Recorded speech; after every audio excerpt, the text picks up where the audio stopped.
Our second company in this category is Docphin from New York. If you'd like to make your way up here. It's a platform for healthcare professionals to personalize access and connect through evidence-based research. The platform is currently in 100 hospitals. Here is your timer right there. It will start when you begin. Hi, my name is Mitesh Patel. I'm a practicing physician, and I'm the CEO and co-founder of Docphin. Docphin improves quality of care by solving major communication issues in hospitals. Here's the problem. National guidelines and hospital guidelines are constantly changing, but there are three major challenges to communicating this content to the right person at the right time. Their information is difficult to access, especially on your phone. If you want to get to a research article, it can take you up to 7 steps. If you want to get to a hospital guideline, you can spend 5 minutes just logging into the computer. Second, the information is not targeted to the right person. Instead, it's usually sent out by mass email or posted on static web portals. And finally, all of this information, including conversations about patients, is unsecure. Well, not anymore, because at Docphin, we have a technology platform for consumers and enterprise. It lets hospitals deliver guidelines, providers can access content seamlessly in 1 step instead of 7, and all of this facilitates better communication among everyone. This transition from the consumer to the enterprise platform has been accelerated with healthcare reform. The new accreditation standards require that hospitals report compliance with how they communicate national and hospital guidelines. On the back end of our tool is an analytics platform which generates reports that hospitals can transmit to payers such as Medicare. All of the national guidelines and medical research are in one place and at the touch of a finger. And we take it 1 step further. We've now partnered with over 100 hospitals nationwide. And by doing so, we've cultivated communities within these hospitals where providers can collaborate and communicate based on this content.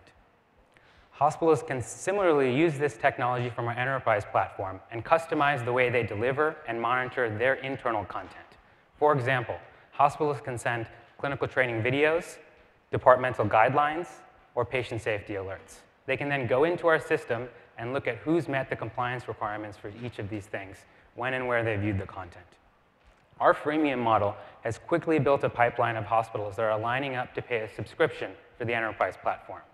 You see, just 10 months ago, in May, we were at 3 medical centers, Penn, Michigan, and UCSD. We launched nationally and expanded to 25 by September, but we had a growing wait list of over 50 hospitals that wanted to partner for the enterprise platform. So we raised $1 million from a variety of VCs and notable angel investors. We grew our team, streamlined the process. We then launched our enterprise platform in 2012, and we're now at over 100 hospitals nationwide. The market opportunity is significant, and the time is now. There's over $5 billion in existing budgets for the upcoming year that are focused on solving these problems. In addition, because of healthcare reform, there's $3.5 billion that teaching hospitals used to get with no questions asked that are now up for grabs. They have to justify this funding by showing that they can meet the new accreditation requirements. And if they don't, they're at risk of losing this revenue and being audited much more frequently. But don't take our word for it. Ask Penn Medicine. They've been paying for the enterprise platform since 2012. At Penn, we showed that our platform doubled compliance with clinical guidelines at the point of care, increased the use of research by 50% in the clinical setting, and met the criteria for accreditation and funding. Now we're focused on scaling the business. We have 5 hospitals lined up to pay a subscription fee for the enterprise platform starting this summer. The secret to our success is our team. I'm a practicing physician and behavioral economist. I got my MD from the University of Michigan, my MBA from Wharton, and I trained in internal medicine at UPenn. My clinical research has been published in the New England Journal of Medicine and featured in the New York Times. Sachin and I went to college together. He brings experience from pharma and consulting. He has an MBA from Columbia. Derek and I went to med school together, so he's also a physician, and as our CTO sits perfectly between the product and the customer. Our developers have special expertise. They have more than 20 years of working inside hospital systems, so they know that system's in and out. Docphin is solving the problems that hospitals are struggling with. Healthcare reform has accelerated the demand. We have over 100 hospitals nationwide using our platform, and we have a growing list of enterprise clients. If you'd like to partner with us or invest in the future, please come speak with us. Thank you. Thank you.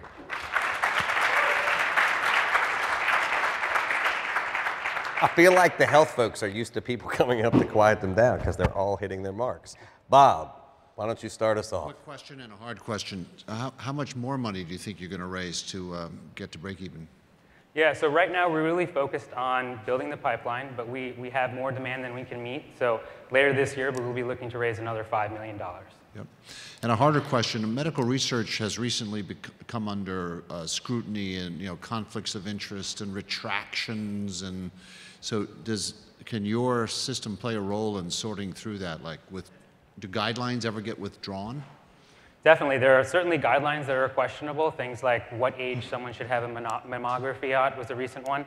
One of the things that we can do with our platform for providers and hospitals is we can show you what's trending now, what's being viewed most, what's being commented most, and the providers actually leave comments on there. We found that by launching that feature 6 months ago, where a provider could see what are the hottest articles right now in the journals I follow, at the institution I am, whether it's Penn, Harvard, Hopkins, or in the specialty that I'm following, that doubled the engagement on our platform and really got the hospitals interested, because what they found was that all of the users were now using the platform to collaborate on that, and they wanted to put their own content. Bill. Just want to make sure I understand. So this is not being used for care coordination. This is purely just information pushed out to physicians, and some of the information is general by specialty, and some of it is from the hospital. So is there a publishing system within the hospital where they push out local issues relative to that care facility? Or walk me through exactly what information, and is there an accreditation model behind that as well? Do they get accreditation for that as well at the hospital level, or is it just basically falls under a budget they normally use for this type of physician information? Yeah, so the question was, how is the information actually used in the setting, and how does that facilitate discussions, and then what is the role of accreditation in that? And so as an example, I went through 10 years of medical training, rotating through various departments, and I would get an email, typically with most clinical guidelines, that say, hey, when you're in the ICU, here are the new guidelines that you have to use if someone has a cardiac arrest. Make sure you use them. I wouldn't be in the ICU for another 6 months. And when I got to the ICU, I couldn't find that email. I didn't have time when my patient arrested to go to a computer and log on for 5 minutes. None of it was available on my phone. So what we do is we let them, we can let them import their schedules and then send the information to you when you're on that department, when you're working on the shift, and then we track whether or not you viewed it. The accreditation, there are a couple layers to it. The first step is, are you actually sending out content that people are viewing? Right now, all they've been forced to do is make the content available, but now they have to actually measure. So the first step is measuring. And so we can measure who viewed the content. We can administer quizzes or evaluations, get feedback from the users, and so on. The second step will then be to meet thresholds based on that once they have the measures set. But the data is all based on national guidelines. Is there local hospital? Yes, these are all departmental protocols. So there are national guidelines that say, hey, if you have a patient of this age, they should get this screening test, which someone can use. There's also hospital-specific guidelines, because the way we treat pneumonia in Austin versus New York is different, because we have different antibacterial resistant strains. We have different licensing agreements with the pharmaceutical companies for the hospital. So I may use one antibiotic here, but I use a different one in New York. Every hospital has something different, and there are many layers to that within the hospital. So mine would be a follow-on question to Bill's, which is, how do you ensure the currency and accuracy of the data that you bring into the system, one? And then two, can you explain the 50% increase in utilization of this medical research and what that actually meant in terms of application? Yes, definitely. So the two questions were, behind the first one was, sorry, what was the first question? So the first one was really around how you ensure the currency and accuracy of the data that you have. The increase in engagement. So in terms of ensuring the currency, we have a technology platform that lets them disseminate content. We don't provide the content. The hospital does. So when we launch this at Penn and when we're launching at the hospitals coming up, they have all this content that they put on static, homegrown protocols. They're not putting through our system. So they ensure the quality of the content. In terms of the doubling in engagement, what we found was that people really wanted to see what was happening in their community. So when you're at Penn or Harvard or Hopkins, you want to know, what are people talking about in my specialty at my health system? And so we found that folks were coming back to our platform 2 or 3 times a week initially. We were able to double that engagement. We doubled our page views with that. And that has really helped to accelerate the growth of the consumer platform. John. Just expanding on engagement, can you talk about how many downloads you've had of it, and in the last month, February, how many of those were active? And then beyond that, which are the key engagement metrics that you look at, and what are they? Yeah, sure, certainly. So around engagement, so we focused initially on internal medicine as we expanded this throughout. We built an ambassador program of 50 physicians, medical students, and residents at each of the hospitals who are our voices on the ground, who are giving demos, who are providing product testing, doing feedback. These are folks at many of the top-tier medical schools or residency programs in the country. We have more than 5,000 users on the platform, and that's expanding rapidly. One of the things that we're doing to increase that is we've partnered with the Association of American Medical Colleges. They're the governing body who trains every medical student and physician in the country. And what they've done is endorsed our product. They feature us at all of their conferences. And we've actually signed a collaboration with Content where they're using our API for those trending features that I talked about. When a medical student is deciding which career to go into, they go to aamc.org and multiple times throughout the year to figure out what's the average salary in radiology, what's the average board score I have to get. Just to bring it back to the metrics, yeah. How many installs do you have? How many were active in February? So we have sorry, go ahead. Is it 5,000 installs or 5,000 active? 5,000 installed, about in the highest areas, the top 40, it's about 80% penetration that are active. And so out of those 5,000, about 3,500 overall. 35 were active in February. Yeah. And then which are the key usage metrics? Is it page views or time spent? Yeah, well, we look more at engagement. So we look at time spent. We've found that since we're now available on iOS and Android as of the last couple of months, and we found that the usage of the mobile app has doubled month over month. So what is the time spent per session? Or? So the time spent per session is usually about 4.5 minutes. Bill. Yeah, just what's your view on competition here in terms of other platforms that are out there that physicians can access in their practice or in the hospital who have large audiences? Who would you worry about who could do this as well? Yeah, so in sort of competitive landscape, so we look at a couple of things, those that provide content and have accesses to research, and those that utilize that research to provide collaboration within the hospital. So in the first section, most of the time when physicians have a clinical question, they go to Google or they go to PubMed to find research. The problem with those is there's a lot of noise. It's not personalized. You don't know what people at your institution or in your specialty are reading. There are other providers that summarize content or provide access to the full text for just the 15% that are free.